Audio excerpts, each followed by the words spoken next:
Hello. तो आज आप लोग देख सकते हैं एक नया शीट है।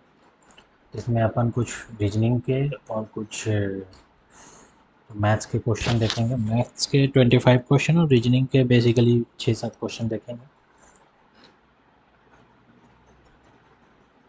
तो स्टार्ट करते हैं अपन। जैसा कि फर्स्ट क्वेश्चन दिख रहा है, इसमें ये क्वेश्चन भी कई बार आता है और लोगों को परेशान करता है कि क्या होगा। तो इसमें साइमेट्री फॉलो होता है। जैसे देखिए, ए वाला तो अब जब ध्यान से देखिएगा तो यहाँ से क्या हो रहा है, एक मुंह ऐसे आया, एक मुंह ऐसे आया, तो इसका भी मुंह ऐसे ऐसे जुट गया। सिमिलरली एक मुंह ऐसे आ रहा है तो ऐसे जुटेगा ना मुंह। समझ गए। दूसरा और क्या फॉलो करेगा, और ये फॉलो करेगा कि मुंह जुट गया। अच्छा, इसमें क्या था, यहाँ से शुरू हुआ था, ऐसे था, और इसमें यहाँ मतलब ए वाला इसमें है, तो सिमिलरली ये आगे बढ़ेगा। ठीक है, आगे बढ़ के कहाँ जाएगा, ये इस कॉर्नर पर जाएगा, तो इस कॉर्नर पर टच करा देना है। और फिर ये इस कॉर्नर के अपोजिट साइड इस डायरेक्शन में आएगा, तो यहाँ से ऐसे आएगा। वही हमें देखना है कि कौन है। अच्छा, इस कॉर्नर पे बस टच करेगा। हाँ, तो देखिए यहाँ से यहाँ टच करना चाहिए। तो देख रहे हैं ये वाला ही आंसर हो जाएगा।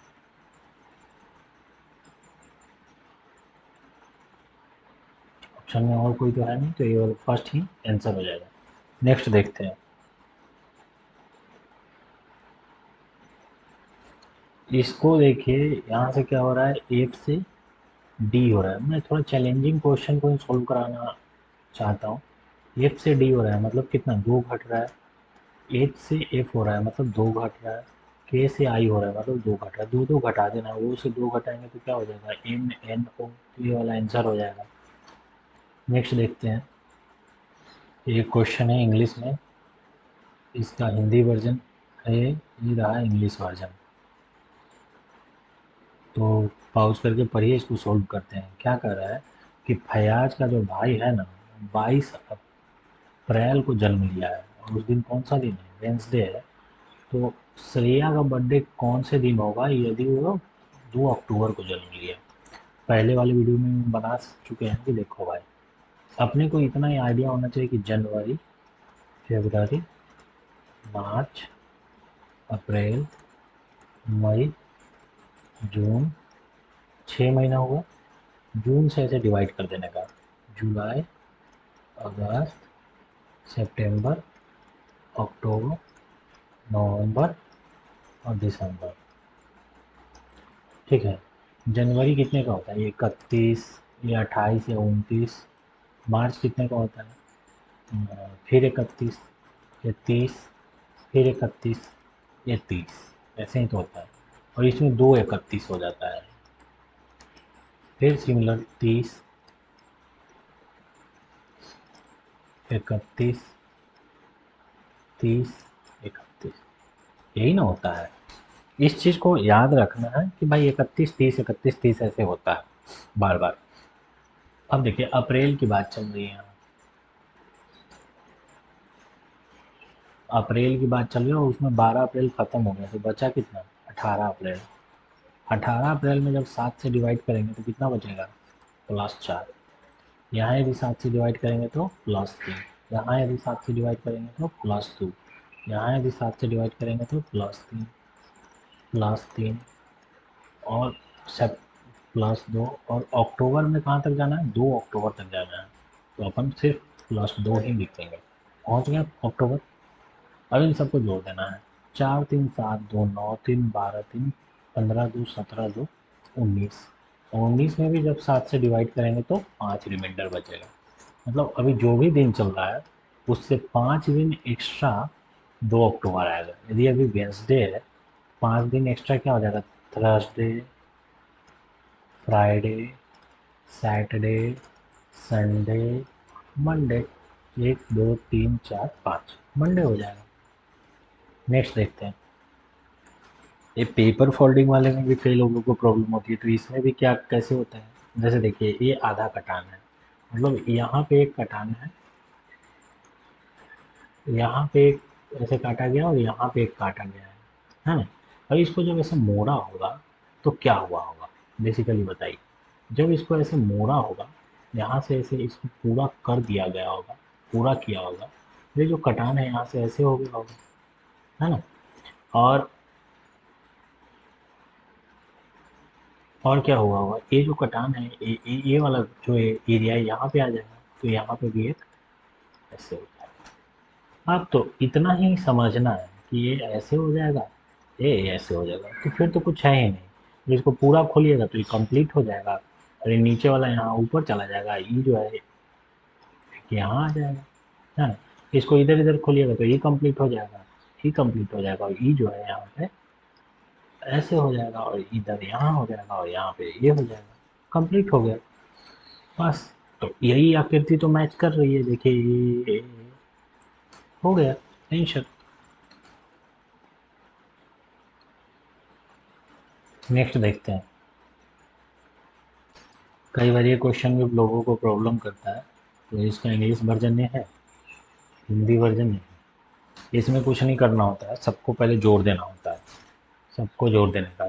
जोड़ेंगे तो कितना आ जाएगा, 20, 90, 110, 40, 150, 60, 210 आ जाएगा। और 210 के नज़दीक जो है वो नहीं हो सकता। जैसे 210 में से 20 सबसे कम कौन है, 20, उसको एक घटाएंगे तो मिनिमम 190 आएगा, 200 नहीं हो सकता, समझे। या तो 210 हो सकता है, 20 घटाएंगे तो 190 हो सकता है, 90 घटाएंगे तो कितना हो जाएगा, 120 हो सकता है, 40 घटाएंगे 210 में से तो 170 हो सकता है, 60 घटाएंगे तो 150 हो सकता है।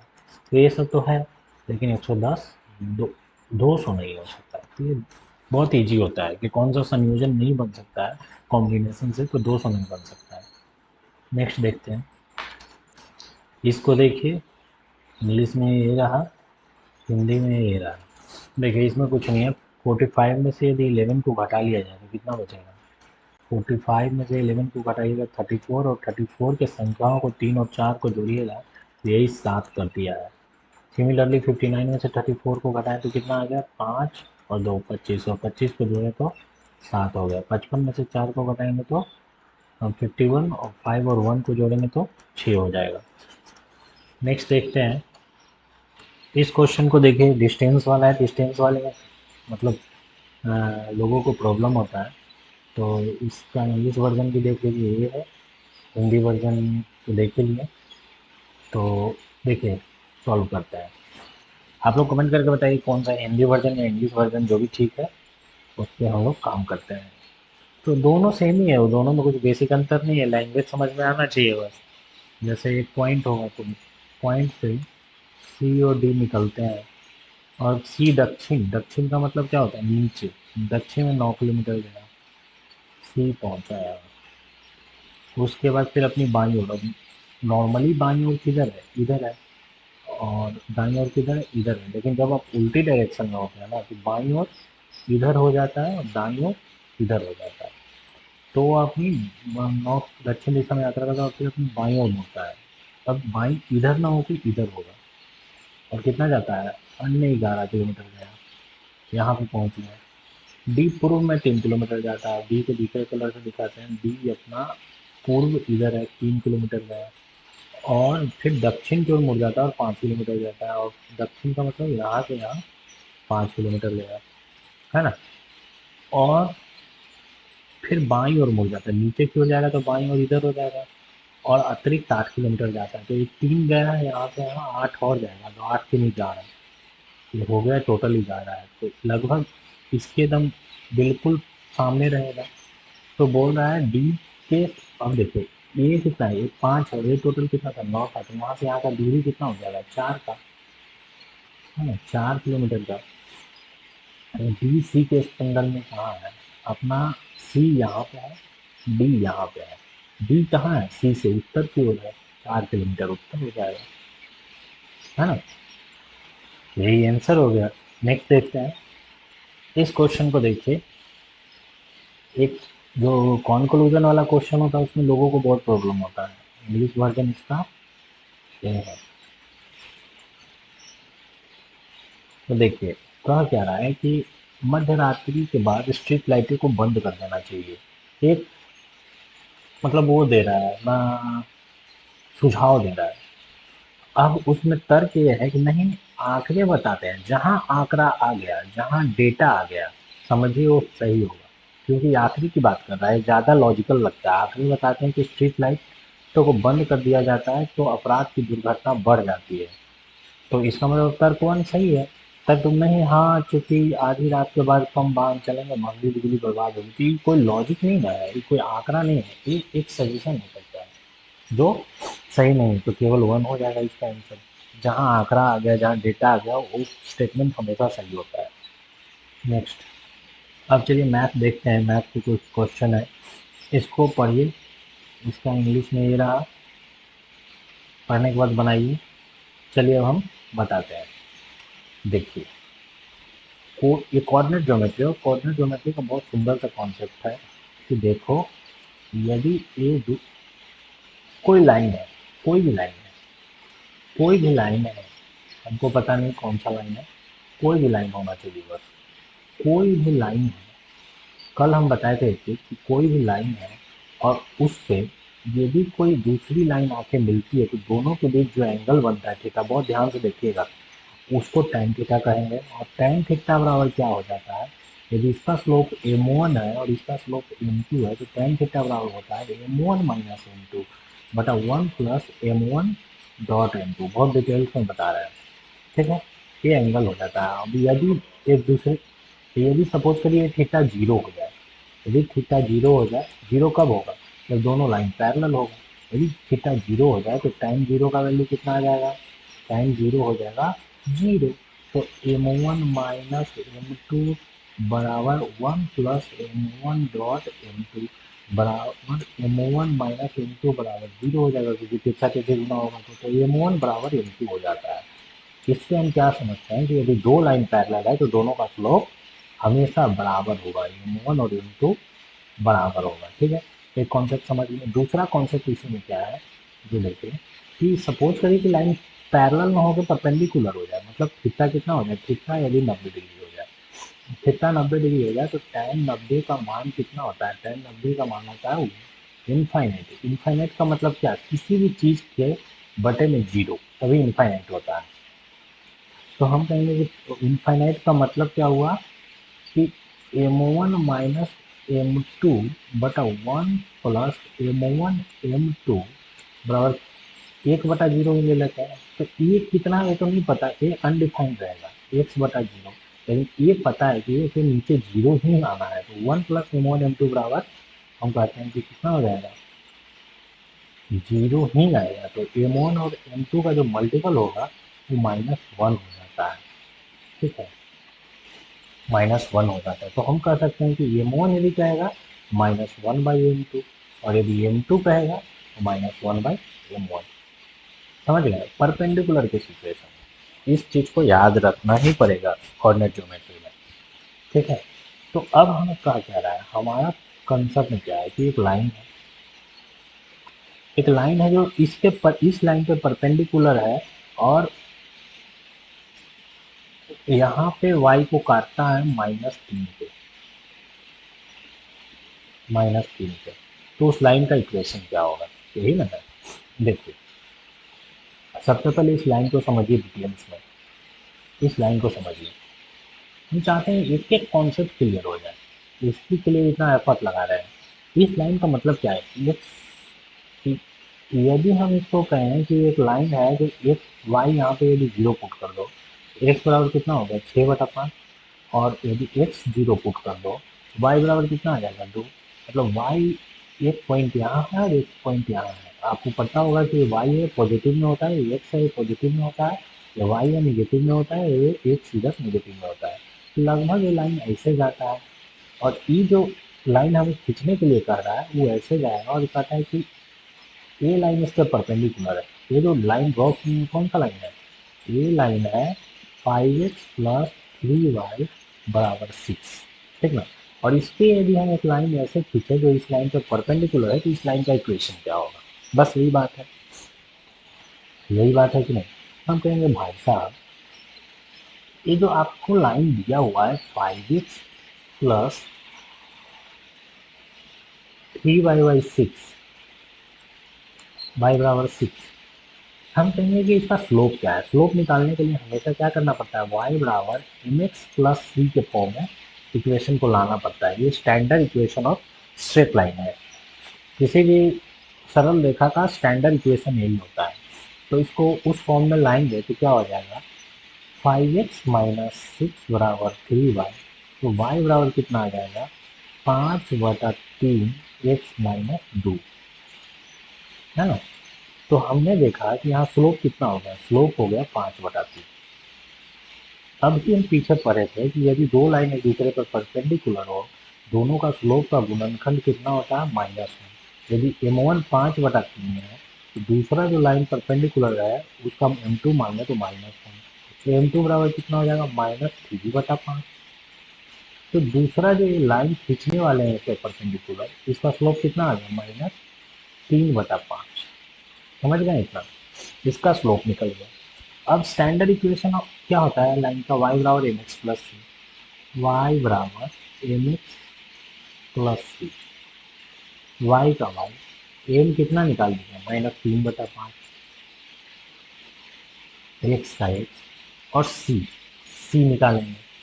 सी कैसे निकालेंगे कि वाई बराबर -3 से जा रहा है, पहले तो नॉर्मल फॉर्मेट में ले जाते हैं, सी बाद में देखेंगे।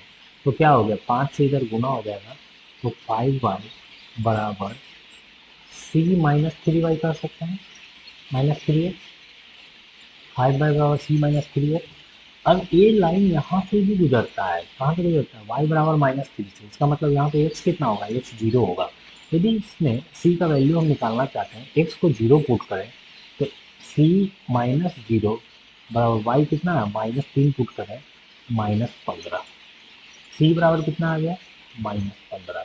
यदि इस इक्वेशन में हम इसको -15 को पुट करें तो क्या आ गया, 5y बराबर -15 -3x,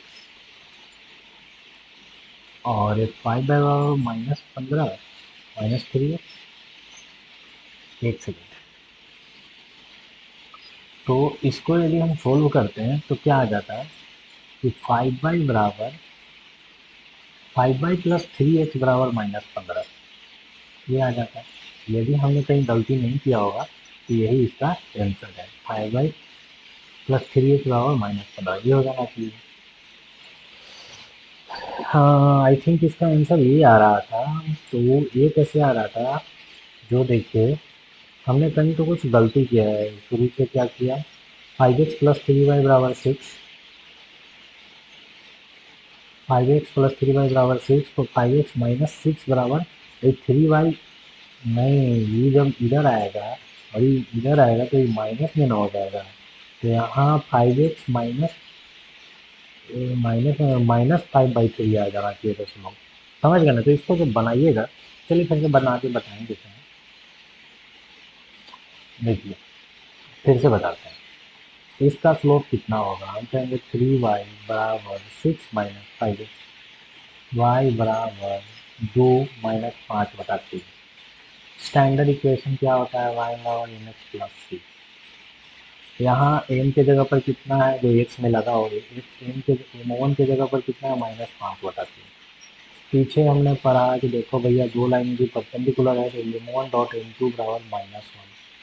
तो m2 बराबर क्या आ जाएगा, -1/m1 बराबर क्या हो जाएगा, -1/-5 × 3 बराबर क्या हो जाएगा, 3/5। ठीक है, एक लाइन है जो -3 से गुजरता है, तो उसका इक्वेशन क्या हो जाएगा, एक कोई लाइन का इक्वेशन बताइए जो उसका स्लोप ए है, y बराबर एम एक्स प्लस सी, स्टैंडर्ड इक्वेशन है, y बराबर 3/5 एक्स प्लस सी, ये आ जाएगा उसका इक्वेशन। अब हमें c का वैल्यू निकालना है। c का वैल्यू कैसे निकालेंगे, वो लाइन y एक्सिस को -3 से काटता है, मतलब वो जो पॉइंट होगा x बराबर 0 होगा और y बराबर -3 होगा। ये वैल्यू यदि यहाँ पुट करें, y बराबर -3 और x बराबर 0, तो कैसे होगा, नॉर्मल फॉर्मेट में लाना पड़ेगा पहले इक्वेशन को। नॉर्मल फॉर्मेट में लाएंगे तो 5y बराबर 3x प्लस 15, ये आ गया। अब इसमें पुट करना पड़ेगा, x बराबर 0 पुट करेंगे तो ये वाला पोर्शन पूरा 0 हो जाएगा, है ना। तो ये 15 कहाँ से लिख दिए हम, यहाँ पे C5C हो जाना चाहिए। तो चलिए इसको हटा नहीं देते हैं, इसको हम करेंगे ऑटो पे। इसी में हम वैल्यू डायरेक्ट पुट कर देते हैं, x बराबर 0, y बराबर -3 का। तो यहाँ -3 बराबर हो जाएगा, ये तो पूरा ही 0 हो जाएगा, प्लस C का वैल्यू कितना आ गया, -3।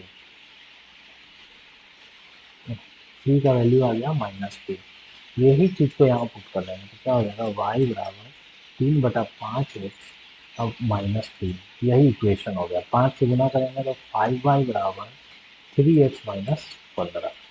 यही इक्वेशन हो गया, ये इक्वेशन आएगा। चलिए नेक्स्ट देखते हैं। ये देखिए इंग्लिश में एक क्वेश्चन है, इसको पॉज करके पढ़िए, इसका हिंदी वर्जन ये रहा। इसमें कहा क्या रहा है कि ट्रायंगल है एक एबीसी, और एबीसी ट्रायंगल कैसे है कि इस पे दो लाइन है डी और ई, और डी और ई कैसे है, ये दोनों बीसी के पैरेलल है, और एडी और डीबी का रेशियो दे रखा है। एडी कितना है, एडी है 2, तो डीबी कितना है, डीबी है 5।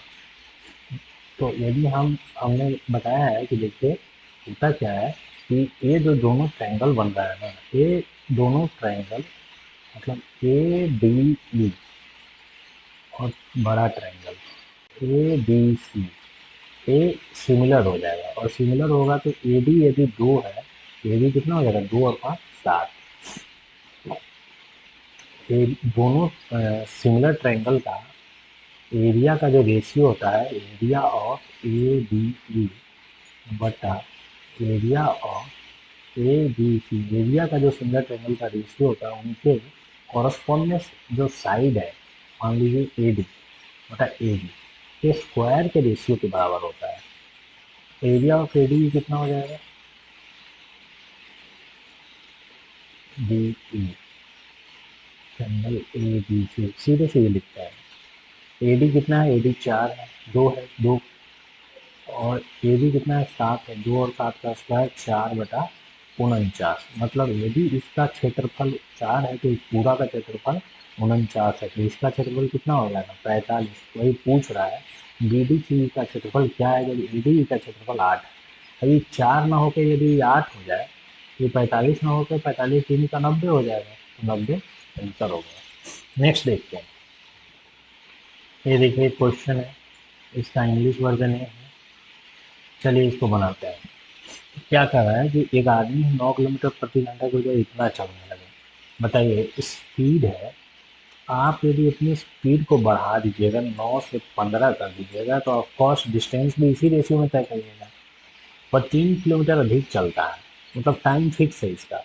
तो अभी कितना किलोमीटर अधिक चल रहा है, मान लीजिए 1 घंटा की बात होती तो अभी 6 किलोमीटर अधिक चल रहा है।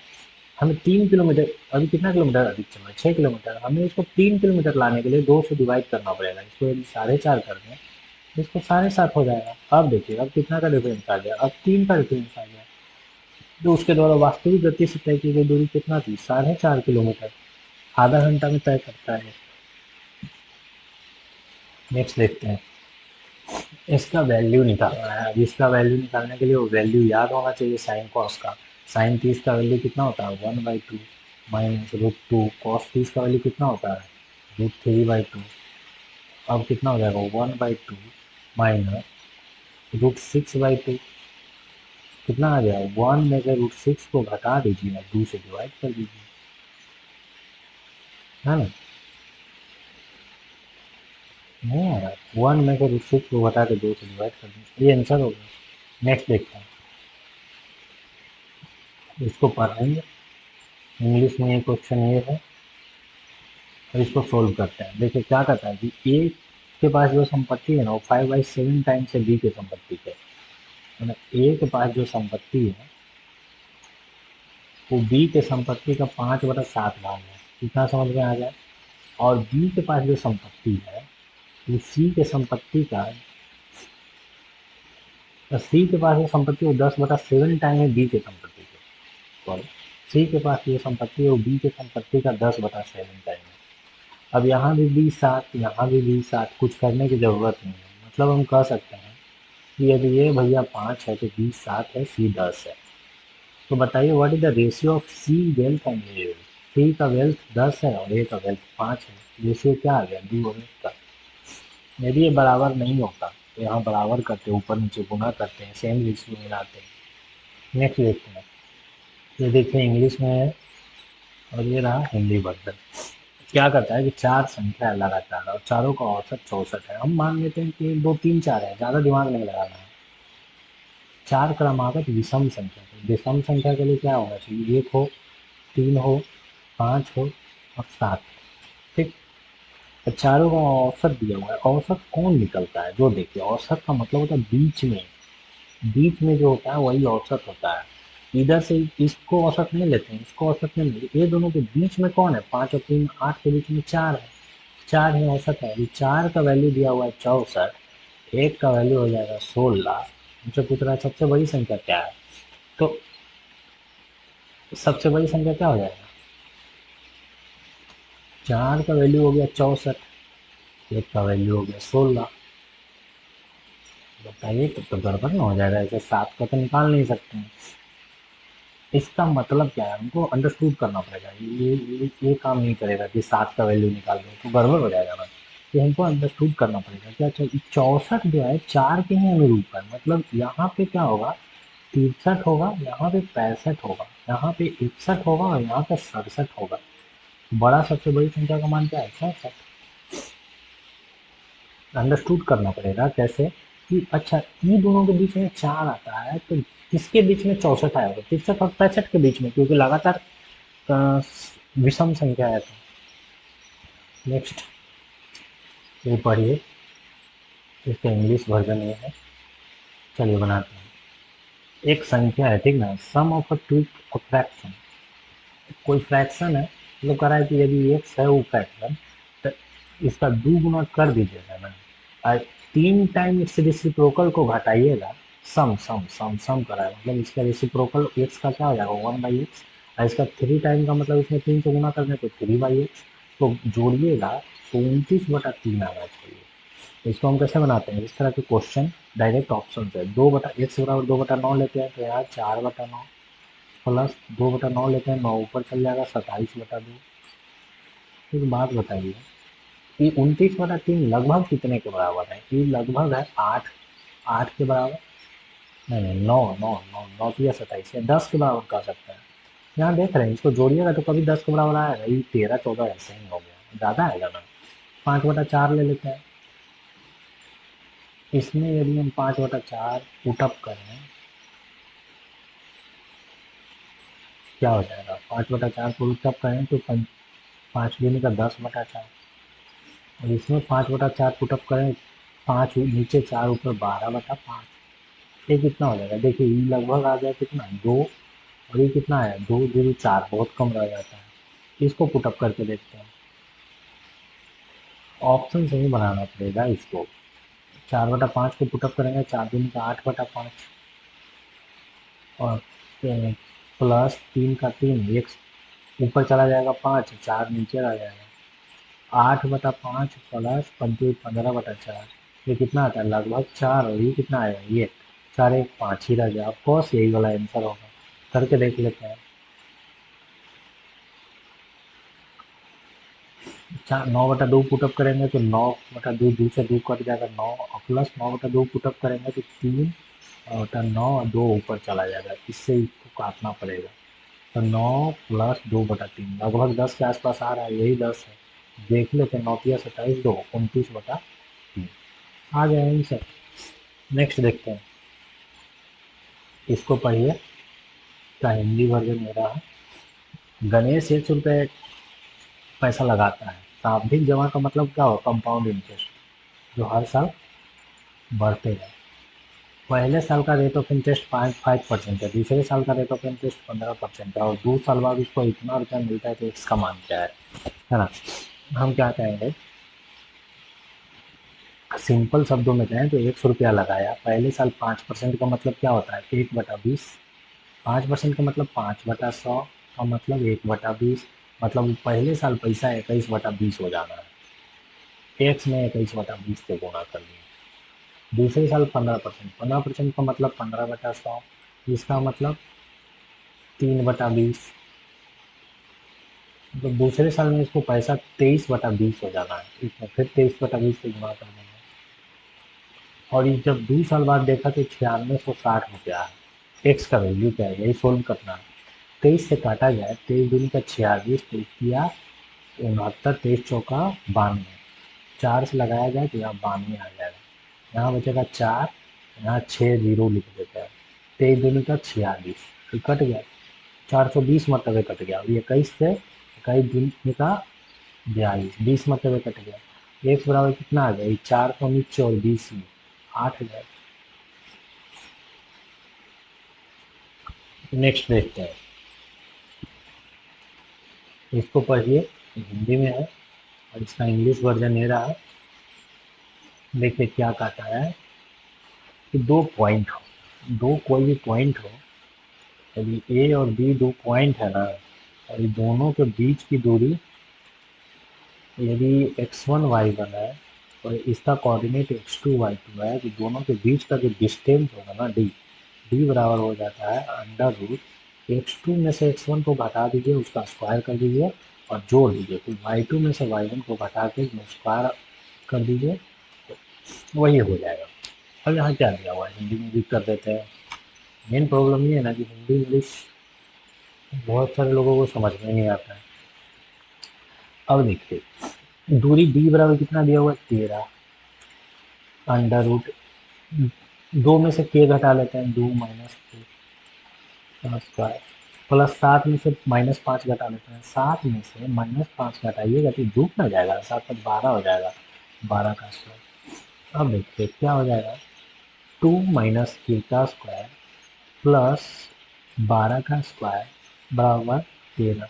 कोई दिक्कत, अभी दोनों तरफ से ये हम स्क्वायर कर रहे हैं, क्या हो जाएगा 169 बराबर 2 माइनस के का स्क्वायर प्लस 144, 12 का स्क्वायर 144 होता है। इसको यदि घटाएं, यहाँ हो जाएगा 25 बराबर 2 माइनस के का स्क्वायर, है ना। अब बताइए यहाँ 2 माइनस के बराबर क्या हो जाएगा, √25 बराबर हम क्या कर सकते हैं, +-5। यदि 2 माइनस के बराबर 5 लेके चले तो के बराबर कितना आ जाएगा, 2 माइनस 5 बराबर -3, जो ऑप्शन में नहीं है। तो हमको टू माइनस के बराबर -5 लेके चलते हैं, यदि -5 लेके चलें तो 2 + 5 बराबर के, जो कि ऑप्शन में है, के बराबर कितना आ गया, 7। तो के के दो वैल्यू संभव है, या तो 7 हो जाए या तो -3 हो जाए। सिर्फ 7 दिया इसलिए 7 आंसर हो गया। नेक्स्ट देखते हैं, इसको पढ़िए, पॉज करके पढ़िए, ये नेक्स्ट वर्जन है, इसको पढ़िए इंग्लिश में। इसका सॉल्यूशन क्या होगा, जो देखते हैं।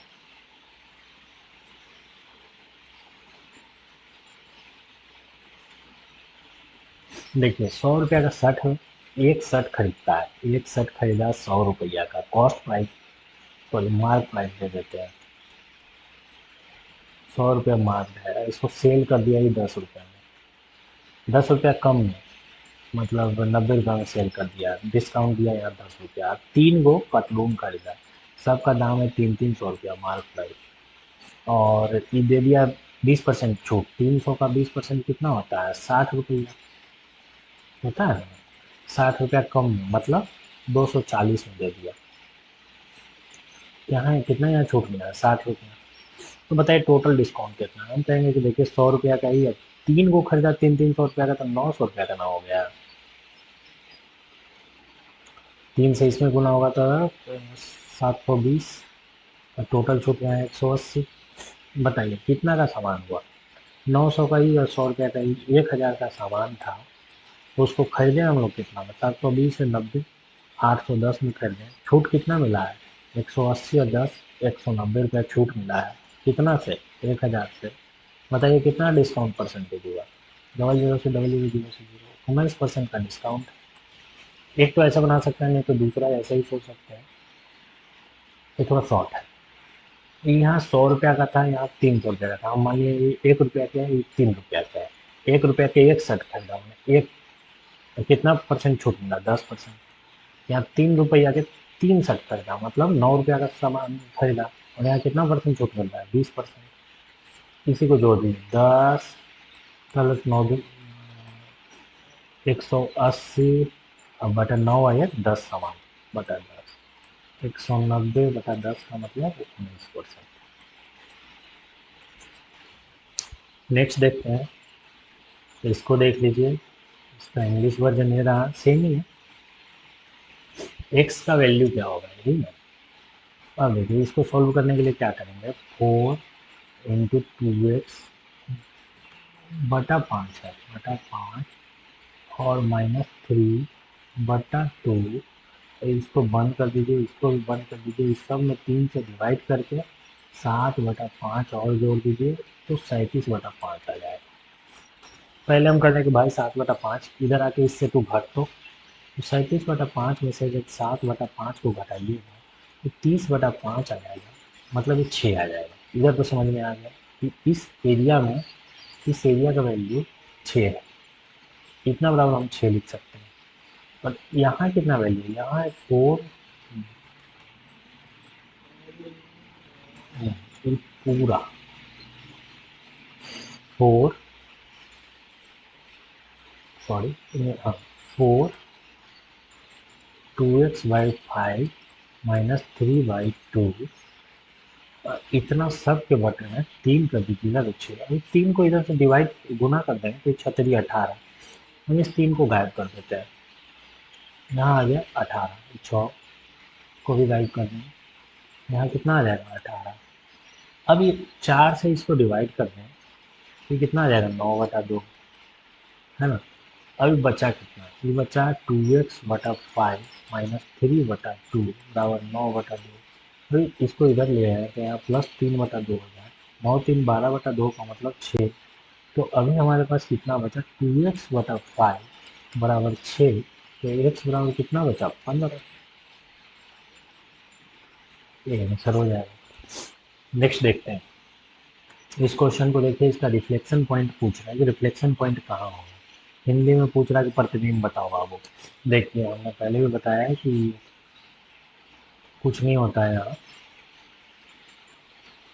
इतना तो पता है ना कि यदि समतल दर्पण यहाँ पे है, इस कोई पॉइंट रखा जाए तो इसका इमेज यहीं पे सामने बनेगा, एकदम सामने बनेगा, है ना। लेटरल डिस्प्लेसमेंट होता है, तो आसार्विक परिवर्तन होता है, लेकिन बनेगा सामने। ऐसा नहीं होगा कि यहाँ पे है तो इसका इमेज यहाँ पे बन जाएगा, या यहाँ पे बन जाएगा, या यहाँ पे बन जाएगा, नहीं, जितना डिस्टेंस इसका रहेगा दर्पण से उतना ही डिस्टेंस पे बनेगा।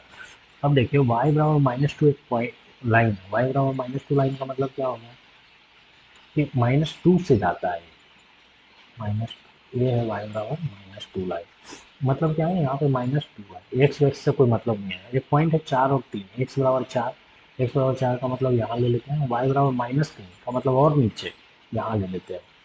तो ये पॉइंट है 4 और -3, इसका इमेज कहाँ बनेगा। हम कहेंगे देखो बाबू, इमेज बताओ समतल दर्पण से दूरी कितना है, तो ई है -2, ई है -3, तो दूरी -1, मतलब 1 का दूरी है, तो जो इसको इधर -1 के आसपास फेंकेगा, यहाँ पे फेंकेगा, और ये एक्स का तो वही रह जाएगा, जो यहाँ से 4 दूरी है ना, 4 ही दूरी रह जाएगा, ऐसा नहीं कि आगे पीछे हो जाएगा।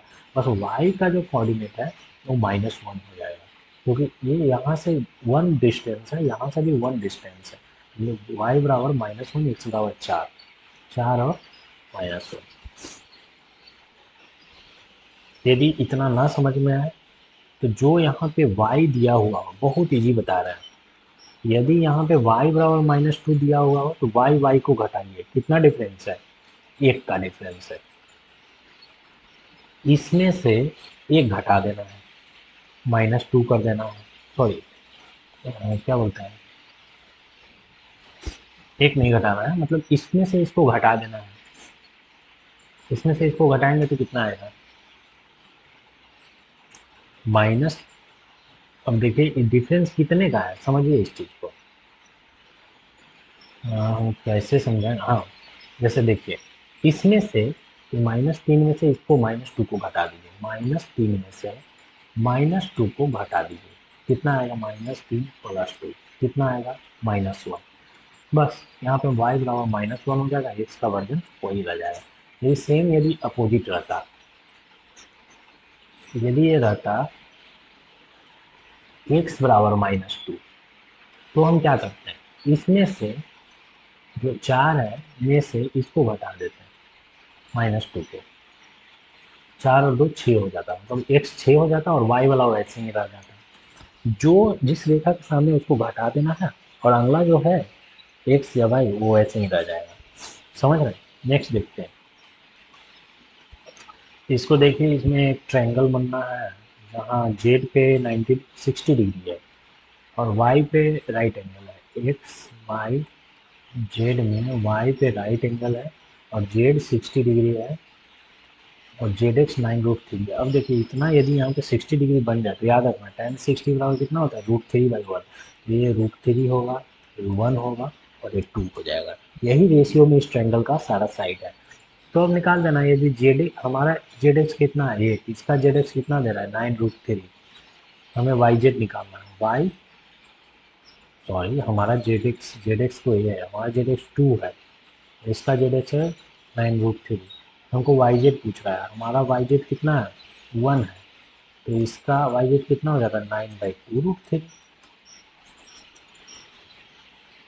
तो ये आंसर हो गया। नेक्स्ट देखते हैं, चलिए ये भी देख ही लेते हैं। इसमें तो कुछ है नहीं, जानते ही हैं कि सेक थीटा का वैल्यू कितना होता है। सेक थीटा बराबर हाइपोटेनस बाई बेस, ये परपेंडिकुलर है। सेक थीटा बराबर क्या होता है, हाइपोटेनस बाई बेस। यहाँ 13/12 हो जाएगा, ये 13 है, ये 12 है और कॉस ट्रिपलेट को देखिएगा तो ये कितना हो जाएगा 144 25 5 हो जाएगा। तो साइन थीटा कितना होगा, साइन थीटा बराबर हम जानते हैं, यहाँ पे थीटा है तो साइन थीटा बराबर हम जानते हैं परपेंडिकुलर बाई हाइपोटेनस 5/13। नेक्स्ट देखते हैं, देखिए ये क्वेश्चन है, ये इसका हिंदी वर्जन है, ये इसका इंग्लिश वर्जन है। दोनों ही में जो भी सही लगे उसको पॉज करके अच्छे से पढ़ लेना है। क्या कर रहा है कि दो आदमी हैं ए और बी, ये दोनों करता है काम 6.75 डेज में और ए अकेले करता है 9 डेज में। टोटल काम को निकालने के लिए दोनों का एलसीएम या कोई भी एक चीज़ जो बड़ा हो, आई थिंक 675 ही ले लेते हैं, 9 से कट जाता है। वैसे 9 से कटता है, जोड़िए 7 5 12 6 18, 9 से कटता है। यहाँ पे यदि 675 लें तो टोटल यूनिट यदि इतना मान लें कि ये इतना यूनिट काम है, तो एक ए और बी को पर डे कितना काम करना पड़ेगा, 100 काम करना पड़ेगा। और ए को कितना काम करना पड़ेगा, 675/9 कितना होता है, 9 × 63, 4 5 9 × 5 45, 75 हो जाता है। ए को 75 काम करना पड़ रहा है और ए और बी 100 काम करते हैं, तो इसका मतलब बी की कैपेसिटी कितना है, 25 काम करता होगा पर डे। पूछ रहा है कि कितने दिन में बी अकेले कर देगा, टोटल काम है 675। 675 यदि 25 से करवाइएगा, 25 दिन का 50, 175, 25 नामा नहीं 4 3 7, 27 से कर देगा, है ना। नेक्स्ट देखते हैं, ये देखिए एक क्वेश्चन है, इसको अच्छे से पढ़िए, इसका इंग्लिश वर्जन ही है, इसको अच्छे से पढ़िए। होल सेलर है जो चॉकलेट बॉक्स को 960 रुपये में बेचता है और 960 रुपये में बेचने पर इसको 20% का लाभ हो जाता है। मान लीजिए कि 100 रुपये का चॉकलेट बॉक्स होगा, इसको 20% लाभ प्राप्त करने के लिए कितना में बेच रहा होगा, 120 रुपये में बेच रहा होगा, ठीक है। और ये 120 का वैल्यू दिया हुआ है 960, एक का वैल्यू कितना हो जाएगा 8, 100 का वैल्यू कितना हो जाएगा 800, मतलब उस वस्तु का क्रय कितना है 800, जिसको बेच रहा है कितने में 960 में। इतना तो समझ गए। लेकिन कहता है कि यदि वो सोचता है कि इसको 1120 में बेचे, अब 960 की जगह इसका लालच बढ़ गया, 1120 में बेचना चाहता है, कितना का प्रॉफिट हो रहा है 320 का, कहाँ से 800 से। प्रॉफिट परसेंटेज कितना हुआ, 100 से गुना कर देंगे 40% का प्रॉफिट परसेंटेज हो गया। नेक्स्ट देखते हैं, इसको देखिए, ये क्वेश्चन है 50 का, हिंदी में करें तो ये रहा, 50 का 7वां पद 12वां पद ऐसे ऐसे दिया हुआ है, तो बताइए 16वां पद क्या होगा। देखिए एपी में टी एन बराबर क्या होता है, एपी पहले समझ लीजिए, एपी का मतलब क्या होता है, अर्थमेटिक प्रोग्रेशन। मतलब यदि 2 है, 4 है, 6 है, 8 है, 10 है, 16, जितना मतलब सेम अमाउंट ऑफ सम या सेम अमाउंट ऑफ सब्सट्रैक्शन हो तो उसको एपी कहा जाता है। जैसे यहाँ 2 है, 4 है, 6 है, 2 से बढ़ रहा है, तो जो 2 से बढ़ता है उसको डी से सूचित करते हैं, उसको सार अंतर करते हैं, कॉमन डिफरेंस। और जो ए रहता है पहला टर्म, उसको ए से सूचित करते हैं, और जो लास्ट का टर्म है जो भी, उसको टी एन कहा जाता है। तो लास्ट का कोई भी टर्म निकालने के लिए कहें तो एपी ने फॉर्मूला दिया, टी एन बराबर A plus A N minus one into D. अब यहाँ देखिए, यहाँ सातवां टर्म कर रहा है कि सातवां टर्म कितना है भैया, तो हम कहेंगे टी सेवन बराबर A plus N minus one, सात में से एक घटा के डी से गुना कर दीजिए, ए प्लस 60। समझ गए? 12वां पद टी 12 बराबर क्या हो जाएगा, ए प्लस 12 में से एक घटा के डी से गुना कर दिए, ए प्लस 11 डी। ठीक है, 16वां पद कह रहा है कि क्या होगा। अब एक बात बताइए, टी सेवन है कितना, -15, और टी थोड़ा सा मिटा लेते हैं,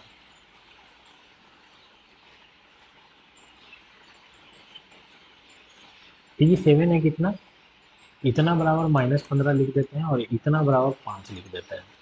अब एक बात बताइए, ये दोनों को यदि घटा दिया जाए तो यहाँ क्या बचेगा, -5 डी बराबर -20, डी बराबर यहाँ माइनस माइनस माइनस होगा ना, तो ये कट जाएगा, ये -5 डी हो जाएगा, -20 हो जाएगा, डी बराबर 4 आ गया। हमको कह रहा है कि बताओ 16वां पद क्या हो जाएगा, 16वां पद बराबर ए प्लस 15 डी। सिमिलरली, अच्छा, ए प्लस 15 डी निकालने के लिए ए प्लस, हमको पता है कि ए प्लस 11 डी जो है वो 5 है। यदि इसमें 4 डी और जोड़ दे तो काम बन जाएगा। 4 डी निकालने के लिए 4 गुना 4, 16 और जोड़ दो, 16 5 21 हो जाएगा। ए प्लस 15 डी बराबर 21 हो जाएगा। ये हो गया इसका आंसर। देखिए नेक्स्ट क्वेश्चन है, और इसी में यदि इसका इंग्लिश वर्जन देखें तो ये है, बेसिकली ये स्फेयर की बात कर रही है। स्फेयर का फॉर्मूला याद है तो दिक्कत नहीं। गोले का क्या कर रहा है, कर्व सरफेस है इसलिए, अरे गोला है, गोले का कर्व हो या टोटल हो, स्फेयर गोले का कर्व हो या टोटल हो, बात तो बराबर नहीं होता है। और इसका फॉर्मूला क्या होता है, टोटल एरिया बराबर 4 पाई r² ये बराबर, यहाँ दिया हुआ ये है भैया 154। हम कहेंगे r² बराबर कितना हो जाएगा, इसमें 154 में 4 22/7 दे दें से डिवाइड होगा, 22 से करेंगे तो 7 हो जाएगा। r² बराबर 7 का स्क्वायर बटा 2 का स्क्वायर, r बराबर क्या हो जाएगा, 7/2। r निकल गया तो बताइए डायमीटर क्या होगा, डायमीटर बराबर 2r बराबर 7। नेक्स्ट देखते हैं, ये देखिए हिंदी में ये क्वेश्चन है कि एक आदमी अपनी संपत्ति का 25% दान और शेष अपने परिवार का नाम पर कर देता है, परिवार को दान दी गई संपत्ति का कितना परसेंट मिलेगा। इंग्लिश में यदि ये क्वेश्चन को करें, a man wills 25% of his wealth to charity and rest of his family, what percent of the wealth will to charity does the family get। मतलब क्या है, तो हमारी भाषा में समझें तो इसका मतलब क्या है। मतलब ये है कि आदमी के पास 100 रुपया है ना, तो 25 रुपया एक चैरिटी में दे देता है, बचा कितना, 75 रुपया। ये 75 रुपया वो अपने फैमिली को दे देता है। यही क्वेश्चन है, और क्या। बताओ कि जो फैमिली को वेल्थ मिलता है वो चैरिटी से कितना परसेंट ज़्यादा है, बताइए कि चैरिटी से कितना परसेंट ज़्यादा है। What will the wealth of will to charity does the family get, कितना ज़्यादा मिला, कितना परसेंट मिला फैमिली को, हम कहेंगे 75 मिला, चैरिटी को 25 मिला था, कितना परसेंट हो गया, 300% हो गया। 100 से गुना करते हैं तो 300% हो गया, फैमिली को 300% मिला चैरिटी का। बस यही क्वेश्चन था। नेक्स्ट इसको देखिए, यही है कि ए और बी को घटाएंगे तो 4 आएगा, ए बी को गुना किया तो 3 आएगा, तो बताइए इसका वैल्यू क्या है। अब देखिए, दो टर्म को गुना करने पर -3 है, कब संभव है। इसमें या तो ए बराबर 3 हो जाए और बी बराबर -1 हो जाए, या तो ए बराबर -3 हो जाए और बी बराबर 1 हो जाए, तभी तो संभव है। अब इसमें से यदि इसको घटाएंगे, 3 में से -1 को घटाएंगे तो 4 आ जाएगा, लेकिन यदि -3 में से -1 को घटाते तो -4 आ जाता। मतलब क्या है, ये वाला ही करेक्ट है। इसकी वैल्यू दे देना है।